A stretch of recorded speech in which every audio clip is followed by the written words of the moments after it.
امام علی علیہ السلام کی خدمت میں ایک مشرک آیا اور کہنے لگا، یا علی، آپ کہتے ہیں کہ اللہ کسی پہ ظلم نہیں کرتا، اور آپ فرماتے ہیں کہ قیامت کے دن ہر چیز ختم ہو جائے گی، یہ دنیا ختم ہو جائے گی، تو کیا یہ ظلم نہیں؟ بس یہ کہنا تھا۔ تو امام علی علیہ السلام نے فرمایا، اے شخص، یہ دنیا اللہ ختم نہیں کرے گا، بلکہ انسان کے اندر کی لالچ انسانوں سے ختم کروائے گی۔ اس نے کہا، یا علی، وہ کیسے؟ تو امام علی علیہ السلام نے فرمایا، اللہ نے زمین پہ آدم کو بھیجا بغیر کسی سند کے۔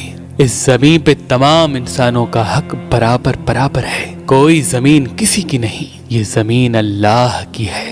لیکن افسوس، کچھ لوگ اس زمین کے مختلف حصوں پہ قبضہ کریں گے اور زمین کے ٹکڑوں کو اپنی جاگیر سمجھیں گے۔ انسان دنیاوی دولت کے لیے اللہ کی قدرت کو کاٹ کے بیچ کے کھائیں گے، زمین کو کھود کر اللہ کی نعمتیں نکال کر بیچیں گے، پہاڑوں کو توڑ کر ان کے پتھروں کو بیچ کر دولت حاصل کریں گے، درخت کو کاٹ کے ان کی لکڑیاں بیچیں گے، ہواؤں کو آلودہ کریں گے، پانی کو گندا کریں گے۔ اے شخص، یاد رکھنا، اللہ عدل کرتا ہے اور اللہ نے کسی چیز کو فضول نہیں رکھا۔ زمین کو زیادہ کھودنے سے، ان کی معدنیات نکالنے سے زلزلے بڑھ جائیں گے، ہواؤں کو آلودہ کرنے سے ہزاروں ایسی بیماریاں جنم لے لیں گی جو انسانوں کے لیے ہی دشوار ہوں گی۔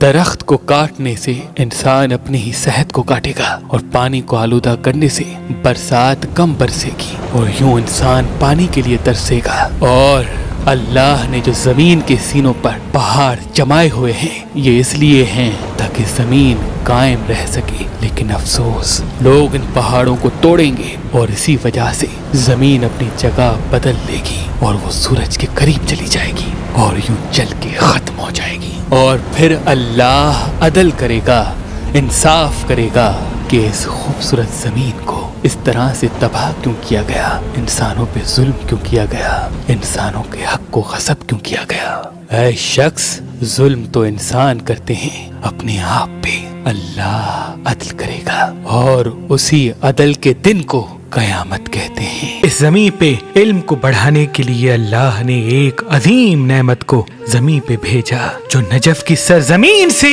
انسانوں کے لیے نمودار ہوتا ہے، اور اس عظیم نعمت کو در نجف پتھر کہتے ہیں۔ جو انسان اس پتھر کو پہنتا ہے تو اس کے وجود میں علم کی دلچسپی بڑھنے لگتی ہے، وہ ذہین، ہوشیار، تیز دماغ، حاضر دماغ اور پڑھائی میں آگے بڑھتا ہے۔ اور وہ بچے جن کی نظریں کمزور ہیں، اگر در نجف پہنیں گے تو اللہ کے کرم سے ان کی نظر تیز ہونا شروع ہوگی۔ مولا علی علیہ السلام کی ولادت کی خوشی میں آج، کل اور پرسوں اگر آپ مہربان اسٹون سے یہ در نجف لیں گے تو اس کے ساتھ تعویذ مولا علی علیہ السلام جو 13 رجب کے دن خاص اسم اعظم سے تحریر کیا گیا ہے، آپ کو فی سبیل اللہ گفٹ دیا جائے گا۔